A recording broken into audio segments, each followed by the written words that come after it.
एक शंकुनुमा कप के आधार की परिधि और इसकी तिरछी ऊंचाई क्रमशः 8 पाई तथा 8 सेंटीमीटर है, तब आपको इसकी गहराई निकालना थी। तो यहां पर इन चार ऑप्शन में से आपका सही आंसर होने वाला है ऑप्शन नंबर 1, 4√3 सेंटीमीटर। तो आप लोग इसे सोल्व करें। तब तक हम आपको बता दें कि ये जो वीडियो आप देख रहे हो इसमें हम 9 जनवरी 2017 ग्रुप 2 सब ग्रुप 4 की जो दूसरी शिफ्ट हुई थी 2 बजे वाली दोपहर की, उसमें हम मैथ्स वाले सेशन को यहाँ पर सोल्व करेंगे। इससे पहले के वीडियो की लिंक आपको डिस्क्रिप्शन में मिल जाएगी। तो चलिए शुरू करते हैं। इस टाइप के सवाल क्या हो सकता है। तो यहां पर आपको दे रखा था कि एक शंकु है हमारे पास, एक कोण है, और उस कोण में आपको यहां पर जो आधार है इसकी परिधि दे रखी थी। आधार की परिधि मतलब हमें 2 पाई आर का मान पता है। 2 पाई आर बराबर कितना दिया हुआ है प्रश्न में, 8 पाई दे रखा था। देखो ये वाला जो होता है वो रेडियस होती है, इसको हम h मान सकते हैं क्योंकि ये हाइट है हमारी, और ये हो जाएगी आपकी तिर्यक ऊंचाई मतलब l, इसको हम h लिख सकते हैं, ये हो जाएगा आपका r। अब यहाँ पर 2 पाई आर का मान यदि 8 पाई है तो हम यहाँ पर पाई से पाई को तो कट कर देंगे और 2 से काटेंगे, ये कितनी बार कटेगा, 4 बार। इसका मतलब आर की वैल्यू कितनी आ गई हमारे पास, 4। तो हमें रेडियस का मान तो पता चल चुका है। उसके बाद हमें तिरछी ऊंचाई मतलब एल बराबर भी दे रखा है कि एल का मान कितना है, 8 सेंटीमीटर है। तो जब हमें एल का मान भी पता चल गया है और आर का मान भी पता चल गया है तो हमें निकालना क्या है, इसकी गहराई मतलब एच का मान निकालना था। और आप सब जानते हो कि जैसे हम एल का स्क्वायर बराबर क्या कर सकते हैं, एच का स्क्वायर प्लस आर का स्क्वायर। इस साइड में जितनी भी चीजें हम लिखेंगे पूरे वीडियो में वो सब आपके पूरे अगले आने वाले पेपर में भी काम आएगी, और सारे के सारे जो फॉर्मूले और कंसेप्ट होते हैं वो यहाँ साइड में लिख देंगे। तो यहाँ से एल का स्क्वायर मतलब एल कितना है हमारे पास, 8 का स्क्वायर कितना होगा, 64 बराबर एच का मान तो हमें फाइंड करना है, प्लस आर का स्क्वायर कितना होगा, 4 का स्क्वायर 16 हो जाएगा। ये इधर ला करके यदि हम इसको माइनस करेंगे, क्योंकि उधर से प्लस की वैल्यू इधर आएगी तो घटेगी, यदि हम यहाँ से इसको माइनस करेंगे तो इधर एच स्क्वायर बचेगा, और एच स्क्वायर का मान इधर कितना आएगा, 64 में से 16 घटाएंगे तो कितना मिलेगा आपको, 48। ठीक है, यदि इस 48 को हम लिख सकते हैं एच स्क्वायर बराबर, इसको हम क्या लिख सकते हैं, 16 48। ठीक है, तो यहां से आप देख सकते हो कि एच का मान कितना होगा, जब इधर से रूट लगाएंगे तो यहां पर कितना आएगा, 16 तो बन जाएगा 4, लेकिन जो √3 है वो √3 के अंदर ही रहेगा। तो कुल मिलाकर के आपका जो आंसर आएगा एच का मान कितना होगा, 4√3 सेंटीमीटर। तो ऑप्शन नंबर 1 इस सवाल का करेक्ट आंसर होगा। चलते हैं क्वेश्चन नंबर 2 की ओर। इसमें आपको ए और बी दोनों के मान दिए हुए थे कि ए का मान ये है, बी का मान ये है। तब हमें जो फाइंड करना था वो करना था a square into b plus a b square, इसका मान आपको फाइंड करना था। एक चीज यहां से हम देख सकते हैं कि ए बी यहां पर भी है, ए बी यहां पर भी है। तो हम एक काम करें, दोनों जगह से ए बी को कॉमन ले लें। यदि ए बी को कॉमन ले लेंगे तो यहां पर ए प्लस बी बचेगा अंदर, क्योंकि स्क्वायर थे तो ए और बी बचेगा। ठीक है, अब बस मान रख देना, ए का गुणा बी में करना है क्योंकि ए इंटू बी कर रहे हैं हम। तो ए इंटू बी करेंगे तो ए का मान कितना दे रखा था प्रश्न में, 1/2 प्लस √3 इंटू बी का मान कितना दे रखा था, 1/बटे में दे रखा था 2 माइनस √3। ये तो हो जाएगा ए इंटू बी, अंदर ए प्लस बी करना है। तो ए प्लस बी करेंगे तो 1/2 और प्लस चल रहा था 1/2 माइनस √3, ये हो जाएगा आपका अंदर वाली वैल्यू का प्लस। अब बटे में इन दोनों का नंबर का हम गुणा करेंगे तो यहां से आप देख सकते हो ऊपर तो एक ही मिलेगा आपको, बटे में ए प्लस बी इंटू ए माइनस बी, ए प्लस बी इंटू ए माइनस बी से हम लिख सकते हैं कि ए का स्क्वायर माइनस बी का स्क्वायर।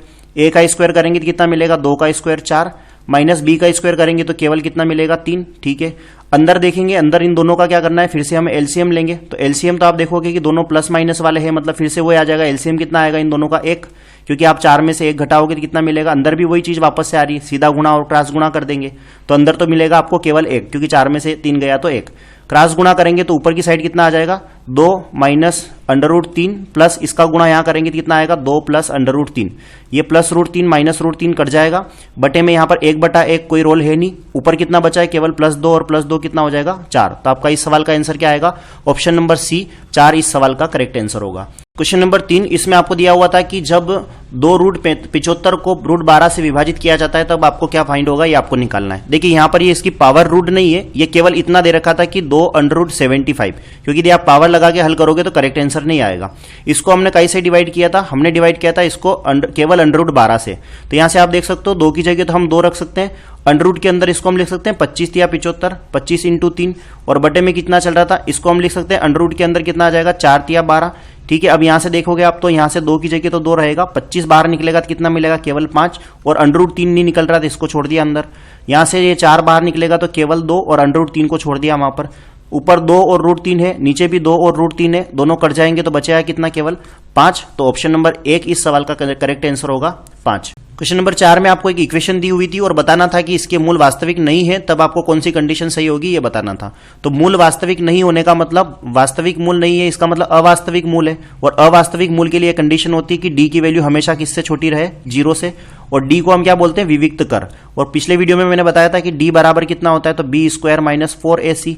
तो यहां से आपको इसके मान निकालना पड़ेगा। तो फॉर्मेट से कंपेरिजन करें, a x square plus b x plus c बराबर 0।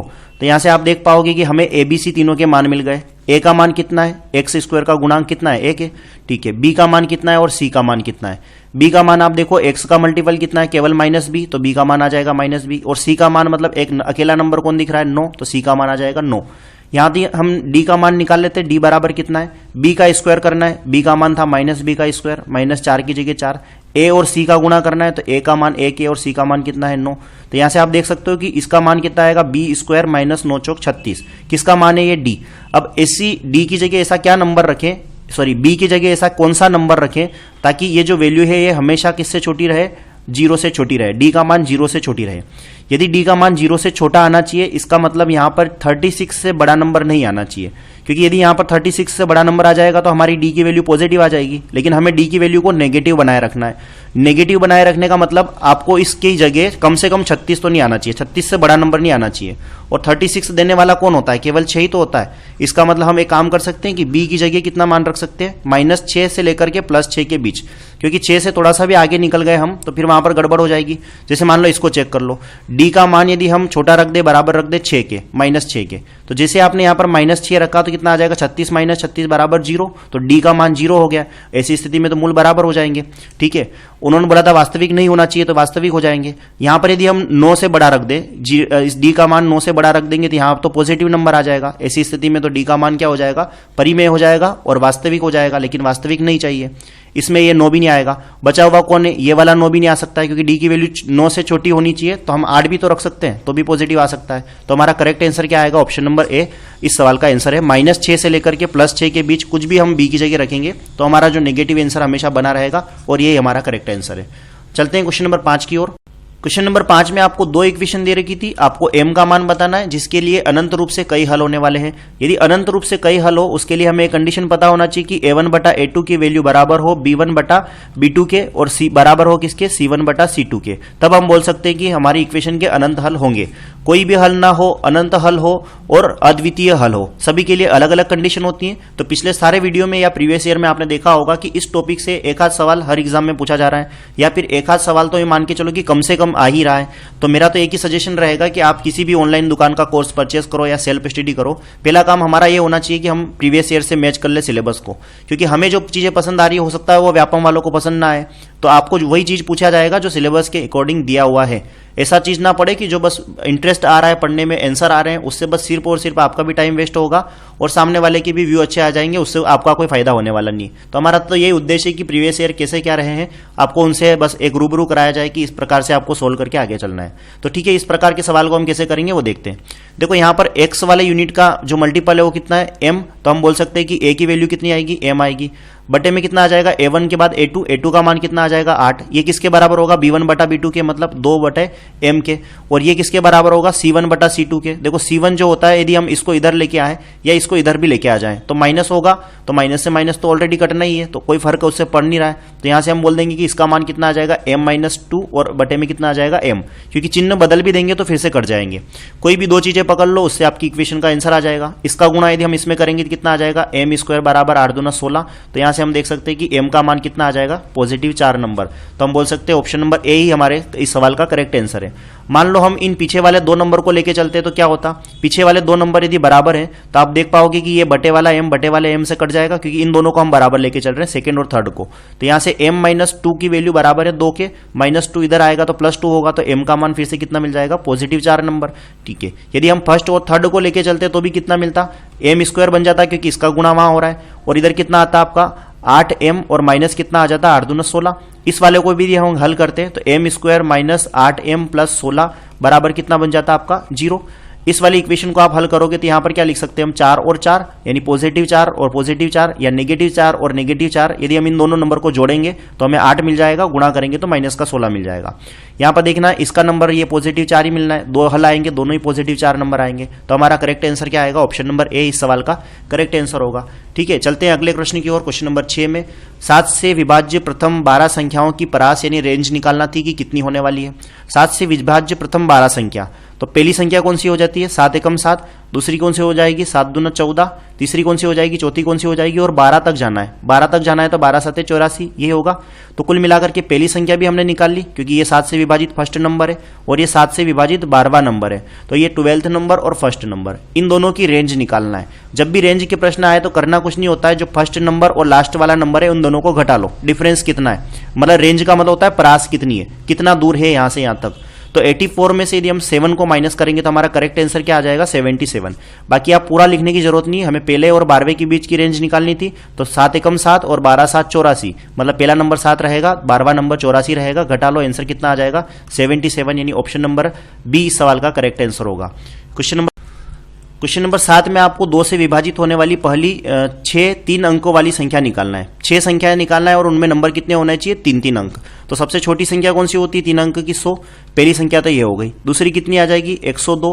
तीसरी कौन सी आ जाएगी? 104। चौथी कौन सी आ जाएगी? 106। पांचवी कौन सी आ जाएगी? 108। और छठी कौन सी आ जाएगी? 110। इनका माध्य निकालना है। माध्य और औसत एक जैसे ही होते हैं। पिछले वीडियो में भी मैंने बताया था शायद रीजनिंग वाले में कि यदि हमें इस प्रकार के किसी भी नंबर का माध्य निकालना है तो जोड़ने के चक्कर में नहीं पड़ना। यहां पर आपको ये देखना है कि हर एक नंबर में गैपिंग सेम चल रही है क्या, भले वो गैपिंग 2 की हो, 10 की हो, 50 की हो, 100 की हो, हमें उससे कोई लेना देना नहीं है। हमें तो ये देखना है कि नंबर में गैप बराबर है क्या। देखो यहाँ पर 2 की नंबर की गैप चल रही है आगे की ओर। यदि इस टाइप के सवाल आए तो हमें क्या करना है? सिर्फ पहले वाले नंबर और लास्ट वाले नंबर को जोड़ देना है। तो यहाँ पर कितना आ जाएगा? 100 प्लस 110 और बटे में 2 का भाग लगा देना है। तो इसको हम जोड़ेंगे तो कितना आ जाएगा? 210 का आधा। 210 का आधा मतलब कितना आ जाएगा? 105। तो 105 ही इस सवाल का करेक्ट आंसर आएगा, option number C.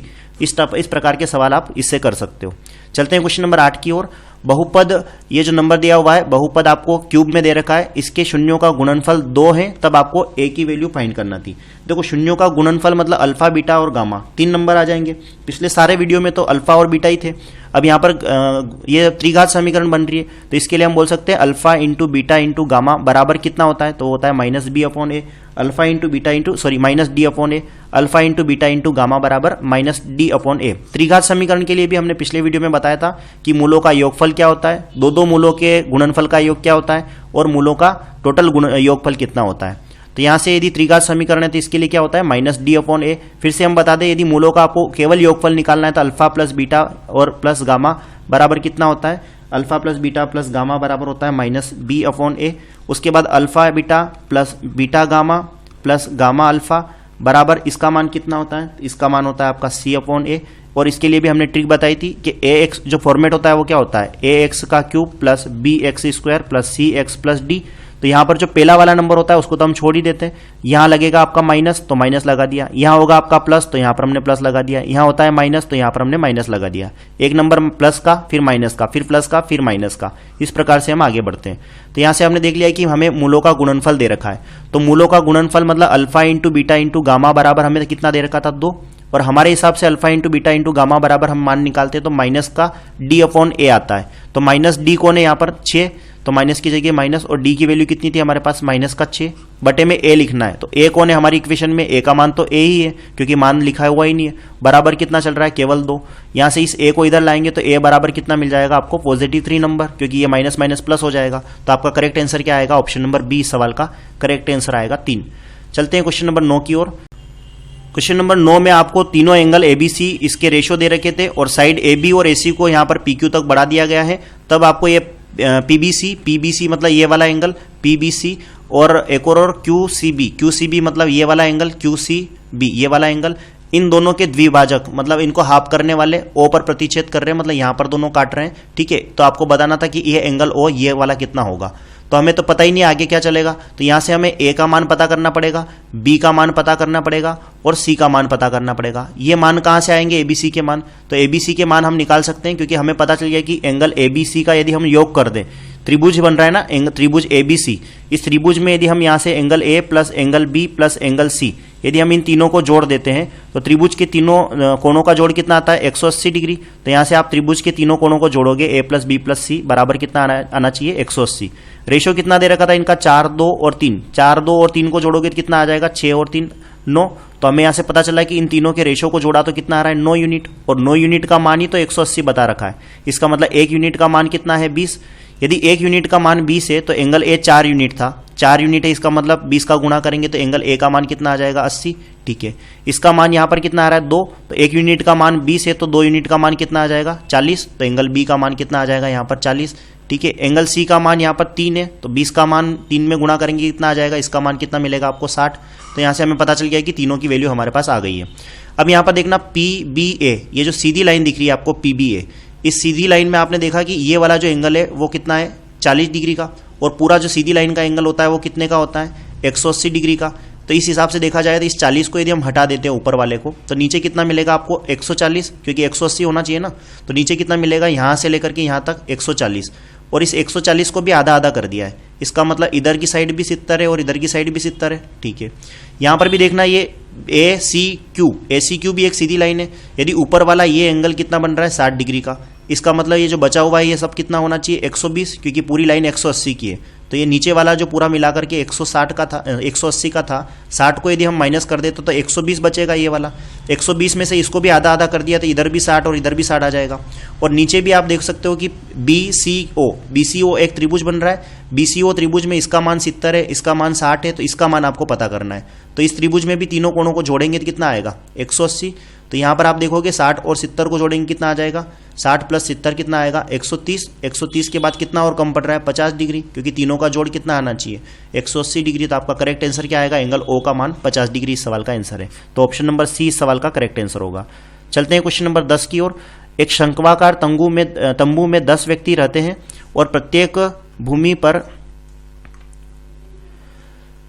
Question number 10 में आपको दिया हुआ था कि एक शंक्वाकार तंबू में 10 व्यक्ति रह सकते हैं और प्रत्येक व्यक्ति को भूमि पर 6 वर्ग मीटर स्थान और सांस लेने के लिए 18 घन मीटर हवा चाहिए, तो तंबू की ऊंचाई आपको निकालना है। तो शंक्वाकार तंबू मतलब कुछ इस शेप में आपका तंबू बना हुआ है और वहां पर कुछ व्यक्ति 10 व्यक्ति रहते हैं। तो हमें यहाँ पर दिया हुआ था कि एक व्यक्ति को जगह कितनी चाहिए रहने के लिए, एक व्यक्ति को जगह चाहिए 6 वर्ग मीटर, मतलब उसका एरिया चाहिए हमें 6 वर्ग मीटर, और सांस लेने के लिए हवा कितनी चाहिए 18 घन मीटर, और कुल मिलाकर के कितने व्यक्ति हैं यहाँ पर 10 व्यक्ति है। तो हम ये बोल सकते हैं कि इस शंकु का जो भी आयतन आएगा हमारे लिए, इस शंकु का जो भी आयतन आएगा उस शंकु का वॉल्यूम बराबर होगा इन लोगों ने जितनी सांस ली ना, उसमें जितनी सांस है उस हवा के वॉल्यूम के बराबर।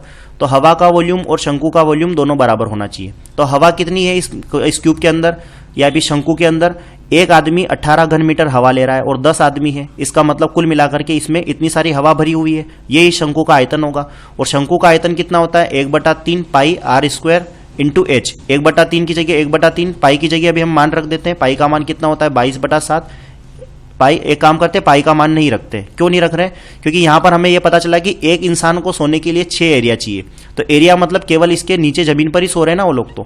तो इसमें आप देख पाओगे कि एक वृत्त बन रहा है सर्कल, तो इस सर्कल का एरिया हमें पता चल जाएगा कि यहां पर कितने लोग बैठे हुए हैं, यहां पर 10 लोग बैठे हुए हैं। और एक आदमी को कितनी जगह चाहिए थी, एक आदमी को 6 एरिया चाहिए था, तो 10 आदमी को मिलाकर के 60।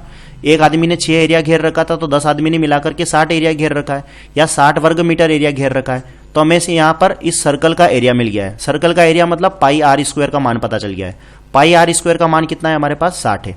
तो यदि हम शंकु का वॉल्यूम निकालें तो 1/3 पाई आर स्क्वायर इंटू एच होता है। तो 1/3 पाई आर स्क्वायर का मान तो हमारे पास कितना है 60, इंटू एच का मान हमारे पास है नहीं अभी। इसको 3 से काटेंगे, ये कितनी बार कटेगा 20 बार। इसको यदि हम 10 से काटेंगे, ये कितनी बार 2 बार, और इसको हम 2 से काटेंगे, ये कितनी बार 9 बार। तो एच की वैल्यू कितनी आएगी हमारे पास 9 मीटर। तो आपका करेक्ट आंसर क्या आएगा, ऑप्शन नंबर डी इस सवाल का करेक्ट आंसर आएगा 9 मीटर। चलते हैं क्वेश्चन नंबर 11 की ओर। इसमें यहां पर आपको दिया हुआ था कि एम और एन दोनों क्या है, एम और एन दोनों समानांतर है और एंगल 3 का पूरक एंगल 5 के संपूरक के समान है। पूरक कोण क्या होते हैं, तो पूरक कोण वो होते हैं जहां पर किन्हीं भी 2 एंगल का यदि सम कर दे और वो 90 डिग्री आ जाए तो उसको हम बोलते हैं पूरक कोण, या इसी को हम कोटि पूरक कोण भी बोलते हैं। तो कुल मिलाकर के हम ये लिख सकते हैं कि जो आपका एंगल 3 है उसका पूरक कोण कौन होगा, तो एंगल 3 का पूरक कोण हो जाएगा 90 डिग्री माइनस का एंगल 3। तो हम यहां पर इसका पूरक कोण लिख रहे हैं, एंगल 3 का पूरक कोण लिख दिया आपने, तो इसका पूरक तो ये हो जाएगा। और एंगल 5 का समपूरक कोण। एंगल 5 का क्या लिखना है आपको? समपूरक कोण। समपूरक कोण कौन होते हैं? जिनमें यहां पर दो एंगल कोई भी ले लो, जिनके क्या हो, सम यदि करे तो 180 आ जाए। तो एंगल 5 का सम क्या होता है? एंगल 5 का समपूरक कोण क्या होगा? 180 डिग्री माइनस एंगल 5। ठीक है, और ये बोल रखा है कि एंगल 3 का पूरक कोण और एंगल 5 का समपूरक कोण दोनों आपस में बराबर है। इसका मतलब जो हमने लिख रखा है ना 90 डिग्री माइनस एंगल 3, वो किसके बराबर आ जाएगा? वो आ जाएगा 180 डिग्री माइनस एंगल 5 के बराबर। इसको यदि हम इधर लेके आए 5 वाले को और इसको इधर लेके आए, तो यहां से आप बोल सकते हो कि एंगल 5 माइनस एंगल 3 बराबर कितना आएगा? ये 90 उधर जाकर के घटेगा तो कितना मिलेगा? केवल 90 डिग्री, क्योंकि ये इधर आकर के जुड़ गया है और वो उधर आकर के घट जाएगा। ठीक है, तो एंगल 5 माइनस एंगल 3 बराबर कितना मिल जाएगा आपको? 90 डिग्री। उसके बाद हमें एंगल 5 और 3 को यदि हम जोड़ दें तो आपने देखा होगा कि यदि कोई भी समानांतर लाइनें जा रही है और बीच में कोई भी लाइन ऐसे आके काट दे तो इन दोनों का सम 180 डिग्री होता है। यहां पर भी आप देखोगे ये एम और एन दोनों जा रहे थे, तो एंगल 3 यहां पर है और एंगल 5 यहां पर है। यदि हम इस एंगल 3 और इस एंगल 5 को जोड़ दें तो भी 180 आएगा। इसका मतलब एंगल 5 प्लस एंगल 3 बराबर कितना आना चाहिए? 180 डिग्री। तो अभी हम यहां पर इसको हल करना चाहें तो हमें निकालना क्या था? हमें निकालना था एंगल 8 कितना होगा। एंगल 8 का मान आपको निकालना था, तो एंगल 8 कहां से मिलेगा आपको? एंगल 8 ये वाला है, और एंगल 8 किसके बराबर है? एंगल 5 के बराबर है, क्योंकि यहां पर क्रॉस बन रहा है। तो एंगल 5 का मान हम निकाल लेते हैं, वही हमारे 8 का मान भी होगा। तो करना कुछ नहीं, इन दोनों को विलोपन से हल कर दो, दोनों आपस में कट जाएंगे। तो एंगल 5 का 2 गुना बराबर कितना आएगा? 900, ये 180 और 90 को जोड़ेंगे कितना आ जाएगा? 270। इसको आधा कर देंगे तो एंगल 5 का मान कितना आ जाएगा? 135। और यदि एंगल 5 का मान 135 है तो एंगल 8 का मान भी कितना आएगा? 135। तो ऑप्शन नंबर, इस एंगल 8 का मान कितना आएगा? 135 डिग्री। ऑप्शन नंबर सी इस सवाल का करेक्ट आंसर होगा। चलते हैं क्वेश्चन नंबर, अगला कौन सा आ रहा है? क्वेश्चन नंबर 10, ये 11 था, और अगला क्वेश्चन नंबर 12। क्वेश्चन नंबर 12 की ओर आ गए हम। तो यहां पर आपको दिया हुआ था कि एक थैले में 1 से 3 तक संख्याकित सफेद गेंदें रखी हुई है। मतलब हमारे पास यहां पर सफेद गेंदें हैं और उन गेंदों के ऊपर नंबरिंग कर रखी है। क्या नंबरिंग कर रखी है? 1 2 3, 3 ही गेंदें थी। ठीक है, एवं 4 से लेकर के 10 तक लाल गेंदें रखी हुई है। मतलब लाल गेंद भी है इसके अंदर, लेकिन उनके ऊपर नंबरिंग अलग कर रखी है। उनके ऊपर कर रखी है 4 5 6 7 8 9 और 10, 4 से लेकर के 10 तक। आपने यहाँ रेंडमली एक गेंद को निकाला है, उसके पॉजिटिव या सम नंबर होने की प्रायिकता कितनी होगी, और लाल रंग की गेंद भी निकले। तो हमें यहाँ से देखना है कि हमारे लिए प्रायिकता बराबर क्या होता है। तो पहले तो देखना है कि कंडीशन क्या दे रखी है और बटे में कुल कितनी संभावनाएं हैं।